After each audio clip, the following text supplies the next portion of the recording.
ก็มีแต่ฝากน้องหัวเนาะขอบคุณขอบคุณพ่อทองวันเนาะเพิ่นอยู่ทางต่างประเทศพุ่นแหละน้องเอ้ยเนาะขอบคุณเพิ่นเด้ออวยพรอวยไสให้เพิ่นแน่เนาะบอกตามคลิปเด้อขอบใจทั้งพ่อทองวันที่ฝากเงินมาให้ลูกขอให้สุขภาพแข็งแรงขอให้อยู่ดีมีแรงขอให้เจริญรุ่งเรืองปรารถนาสิ่งใดขอให้ได้สิ่งนั้น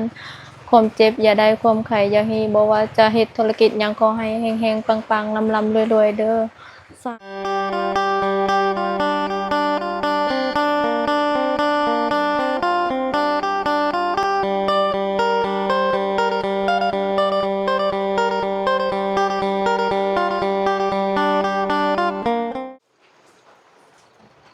ราบสบายดีสวัสดี FC เบิร์ดสุขูสุคนเด้อพี่น้องเด้อเนาะบ่ว่าสิอยู่ในและก็ต่างประเทศเด้อพี่น้องก็ยินดีต้อนรับเข้าสู่ช่องบ่าวลาวสตูดิโอคือเก่าคือเดิมพี่น้อยเนาะเปิดภาพมามื้อนี้พี่น้องบ่คำมือตื่นตาเลยพี่น้อยเนาะอยู่ที่บ้านน้องหัวเด้อพี่น้องเด้อเนาะเฮาก็สินี่แหละพี่น้องเนาะสิมาเซอร์ไพรส์น้องเพิ่นเนาะพอดีว่ามีพ่อทองวันนะพี่น้องอยู่ทางต่างประเทศแหละพี่น้องเนาะเพิ่นฝากเงินมา$100นะพี่น้องให้เฮามามอบให้ทางน้องหัวเพิ่นเนาะเพื่อเป็นค่าใช้จุงใช้จ่ายในการเดินทางไปหาพ่อเพิ่นนี่แหละพี่น้องเนาะก็บ่ฮู้ว่าน้องเพิ่นสิไปมื้อใดพี่น้องเนาะเฮาก็เอาเงินมาเป็นที่เรียบร้อยแล้วพี่น้อง$100ก็ได้อยู่2ล้านกับ100,000กีบพี่น้องเนาะเฮาก็สิมามอบให้น้องหัวนี่แหละเนาะมาฮอดก็ค่ำแล้วพี่น้องเนาะฝนตกพี่น้องเนาะยังบ่เซาอยู่ตอนมาก็เปียกพี่น้องเนาะเปียกขนาดเลยเอาโอเคพี่น้องเนาะก่อนสิไปหาทางน้องหัวก็ต้องขอบคุณเนาะทางพ่อทองวันหลายๆเด้อที่ให้ลูกเป็นสะพานบุญให้เนาะก็ขอให้พ่ออยู่ดีมีแรงความเจ็บบ่ให้ได้ความไข้บ่ให้มีปรารถนาสิ่งใดก็ขอให้ได้สิ่งนั้นเด้อพ่อเด้อเนาะให้น้องเพิ่นมา2ล้านกีบหรือว่า$100ก็ขอให้กลับคืนไปหาเจ้าเป็นหมื่นเป็นแสนเป็นล้านเท่า$เพิ่นเด้อพ่อเด้อเนาะที่สำคัญก็ต้องขอบคุณ FC ทุกๆคนเนาะที่เป็นกำลังใจให้ทีมงานชุมเฮามาตลอดเด้อพี่น้องเนาะ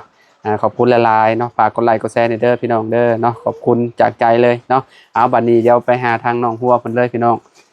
อยู่เทิงพุ่นแหละพี่น้องโดยไปนำกัน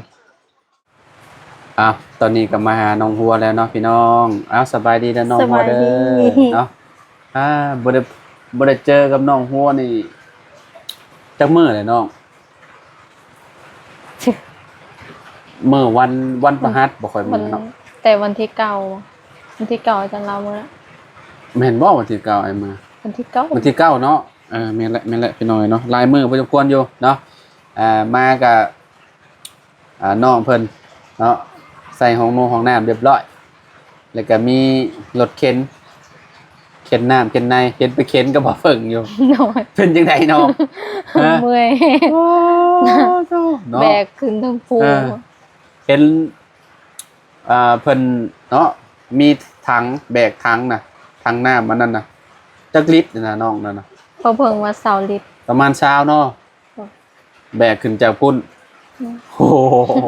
สุดโหดเลยเพื่อเอามาใส่เนาะในห้องน้ำนี่แหละเจ้าก็อาบน้ำอยู่นี่บ่เลยแนวใดหรือว่ายังไปอาบอยู่พุ่นอาบน้ำเสงเนี่ยเอาไว้ใส่แต่ห้องน้ำเวลายามกลางค่ำกลางคืนเนาะเดี๋ยวเฮาบ่อยากไปป่าไปหยังนะพี่น้องเพราะว่ามีห้องน้ำอยู่แล้วเพราะว่ากลางคืนมามันก็ค่อนข้างสิมืดนั่นน่ะเนาะไปป่าก็มันโอ้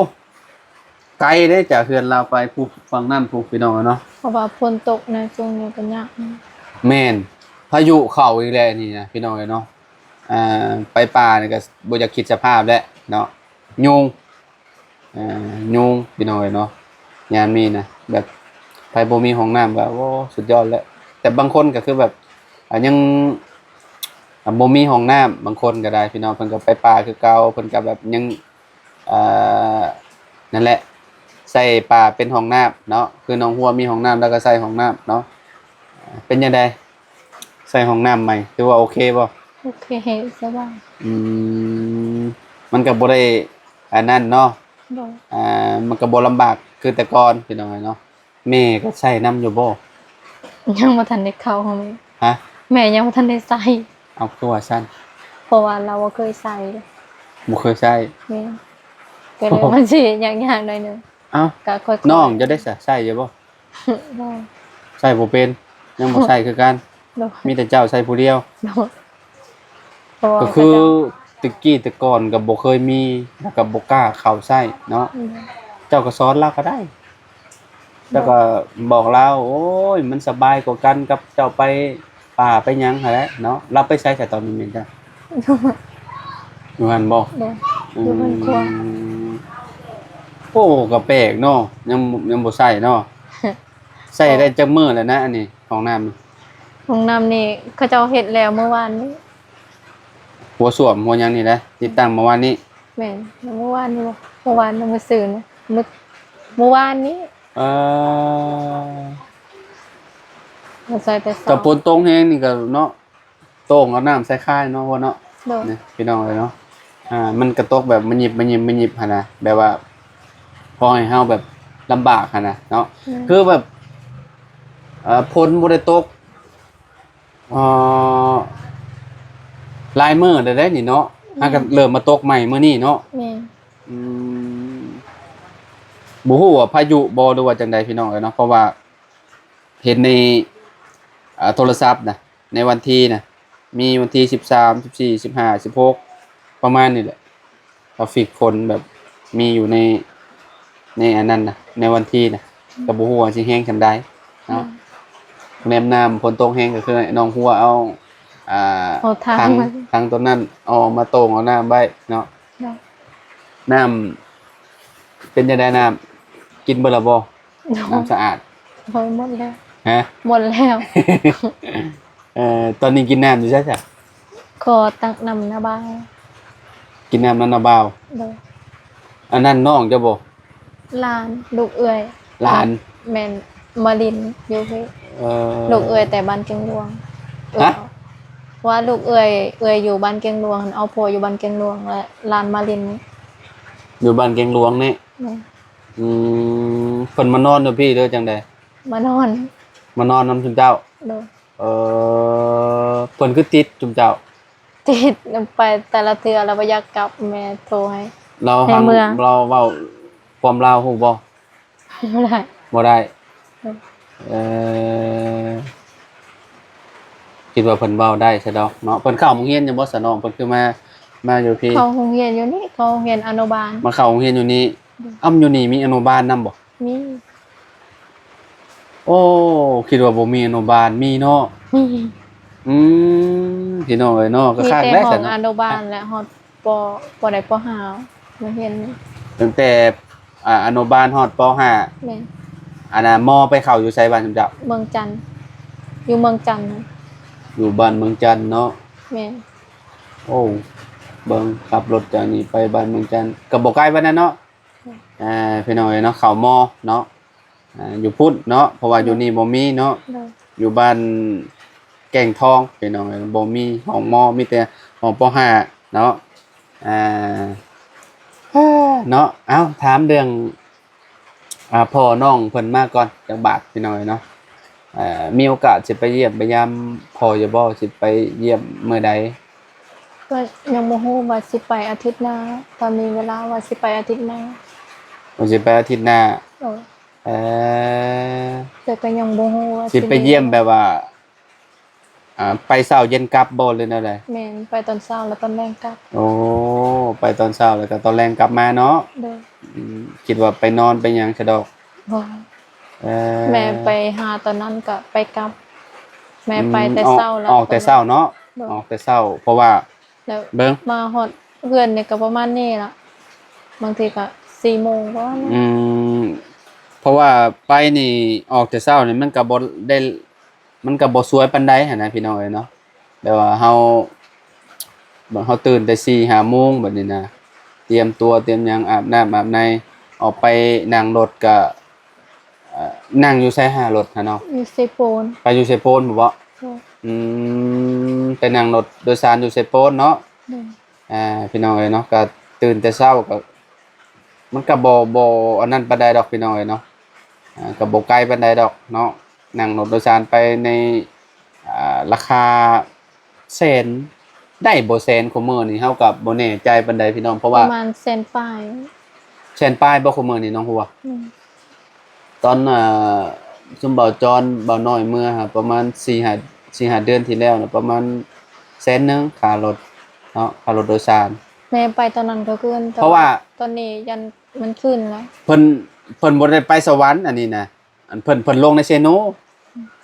คะแนนไปสวรรค์น่ะสิแพงกว่าหันว่าเนาะประมาณ130,000หรือ140,000นี่แหละเขาว่าเนาะ อืม ประมาณนั่นแหละพี่น้องเอ้ยเนาะเพราะว่ามันไกลเด้เนาะจากบ้านหนองหัวไปสวรรค์ก็ได้หลายโลอยู่พี่น้องเอ้ยเนาะไปเยี่ยมพ่อเนาะเราบ่ได้เห็นกันหลายโอ้หลายเดือนได้เนาะ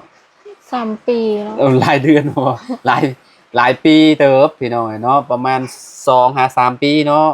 บ่ได้พ้อกันพี่น้องเอ้ยเนาะค่าใช้จ่ายกับมีอยู่บ่ตอนนี้ มีอยู่เพราะว่าผู้ใหญ่ทั้งสองบ่หลายเพิ่นฝากเงินมาให้2 ล้านให้ไปหาพ่อ อืม แล้วน้องก็เก็บไว้ว่าสิไปหาพ่อ อืม บ่ได้ใช้จ่ายหยังเงินนั้น ก็ เอาไว้ คือแบบ ไปห เฮาเก็บ พ่อ เมียนเนาะเก็บเมียนแบบว่าเพราะว่าอยากไปหาพ่อหั่นน่ะพี่น้องเอ้ยเนาะเพราะว่าบ่ได้เห็นกัน2-3 ปีหั่นน่ะเนาะคนเฮาถ้าบ่ได้เห็นกัน2-3 ปีมันก็ต้องมีการเปลี่ยนแปลงแหละพี่น้องเอ้ยเนาะปีหนึ่งก็ฮู้แล้วนะเนาะน้องหัวเนาะคือแบบเด็กน้อยซะพัฒนาการเขาเจ้าก็ต้องแบบเติบโตก็ต้องใหญ่หันนะอันนี้คือกันและบ่ได้เห็นกันโดนเติบเลยเนาะบ่ฮู้ว่าพ่อเป็นจังใดเนาะตอนนี้เนาะตอนเราอยู่บ้านรูปร่างเราเป็นแบบใดอ้วนหรือว่าจังใดตอนเราจอย จ้อยและสูบยา อ๋อบ่ถ้าเราบ่ลิ้นบ่หยังหะก็คือแบบ ตุย น่าสิคือกันกับเจ้านี่ติ บ่ อืม ตุย พี่น้องเนาะ เนาะเอ้าก็ขอให้น้องเพิ่นสมหวังพี่น้องเพราะว่าน้องเพิ่นสิไปเยี่ยมยามพ่อเพิ่นพี่น้องเนาะก็เงินมีอยู่ระหว่างเงินที่ว่าผู้ใหญ่เพิ่นฝากมาทางเบาไร่หั่นแหละเนาะฝากให้เราไปเยี่ยมทั้งพ่อหั่นน่ะพี่น้องเนาะเฮาก็มีคือกันเหมือนมีมาให้น้องหัวคือกันเนาะมีอยู่2 ล้านกับ 100,000เนาะสิมามอบให้น้องหัวมื้อนี้พี่น้องเอ้ยเนาะให้ทั้งน้องเพิ่นเนาะเอาไปนี่แหละค่าใช้จ่ายในการเดินทางเนาะไปเยี่ยมพ่อเราเนาะพี่น้องเอ้ยเนาะเดี๋ยวมอบเงินให้ทั้งน้องเพิ่นก่อนเนาะเดี๋ยวก็เดี๋ยวให้น้องเพิ่นขอบคุณผู้ใหญ่นำนะพี่น้องเอ้ยเนาะนี่พี่น้องเอ้ยเนาะให้น้องเพิ่นเก็บเมียดเนาะใส่ใจายในยามจำเป็นเนาะเวลาไปเยี่ยมพ่อเนาะซื้อของฝากของต้อนแล้วน้องเนาะ บ่ น้องหัว บ่ขอบใจแล้ว เนาะเนาะคนฝากมา$100พี่น้องเอ้ยเนาะเฮาก็เอาเป็นเงินกีบมาให้น้องหัวเพิ่นเนาะเพราะว่าเรท100นี่ได้อยู่2 ล้านกับ100,000กีบพี่น้องเอ้ยเนาะก็มีแต่ฝากน้องหัวเนาะขอบคุณขอบคุณพ่อทองวันเนาะเพิ่นอยู่ทางต่างประเทศพุ่นแหละน้องเอ้ยเนาะ บ่ ขอบคุณเพิ่นเด้ออวยพรอวยไสให้เพิ่นแน่เนาะบอกตามคลิป ข ไป อ เด้ ข อ อบใจทั้งพ่อทองวันที่ฝากเงินมาให้ลูกขอให้สุขภาพแข็งแรงขอให้อยู่ดีมีแรงขอให้เจริญรุ่งเรืองปรารถนาสิ่งใดขอให้ได้สิ่งนั้นความเจ็บอย่าได้ความไข้อย่าให้บ่ว่าจะเฮ็ดธุรกิจหยังขอให้เฮงๆปังๆลำๆรวยๆเด้อสาธุ โอเคพี่ แล้ น้อ ว ง ขอบ เนาะ ใจทางอาจารย์ลาวนำ โดย ขอให้ โด สุ ย ขภาพแข็งแรงขอให้อยู่ดีมีแรงบ่ว่าสิไปไสขอให้อยู่รอดปลอดภัยเด้อสาธุ โอเคขอบใจเจ้าก็คือกันเนาะ โดย ขอให้ไปไสมาไสก็ขอให้เนาะเดินทางตลอดปลอดภัยทางน้องหัวก็ได้เนาะให้มีคนหักคนแพงหลายขึ้นกว่าเก่าเด้อน้องเด้อเนาะ สาธุ เอาก่อนสิจบคลิปพี่น้องทางเฮาก็ขอบคุณเนาะทางพ่อทองวันหลายๆที่ให้เฮาเป็นสะพานบุญให้เนาะก็ขอให้พ่อทองวันและครอบครัวเนาะ อยู่ดีมีแห้งเนาะน้องหัวเนาะ โดย ขอให้ร่ำให้รวยบ่ให้ซวยจักเทื่อบ่ว่าเจ้าจะเฮ็ดการงานหยังธุรกิจหยังก็ขอให้เจริญเด้อพ่อเด้อเนาะให้น้องหัวมา$100ก็ขอให้กลับคืนไปหาเจ้าเป็นหมื่นเป็นแสนเป็นล้านๆเท่าดอลลาร์พุ่นเด้อพ่อเด้อเนาะที่ขาดบ่ได้ก็คือ FC ทุกๆคนนั่นแหละเนาะที่เป็นกำลังใจให้ทางน้องหัวมาตลอดพี่น้องขอบคุณหลายๆเด้อเบิดสุขุทุกคนเนาะ โดย พี่น้องจะเป็นพี่น้องฝั่งลาวฝั่งไทยทางต่างประเทศขอบคุณหลายๆเด้อพี่น้องเด้อเอาสำหรับคลิปนี้ครับก่อนมองหัวขอโตวแล้วพี่น้องพ่อกันคลิปหน้าเนาะหัวเนาะ โดย สบายดีเด้อ สบายดี พี่น้องเด้อเนาะโดย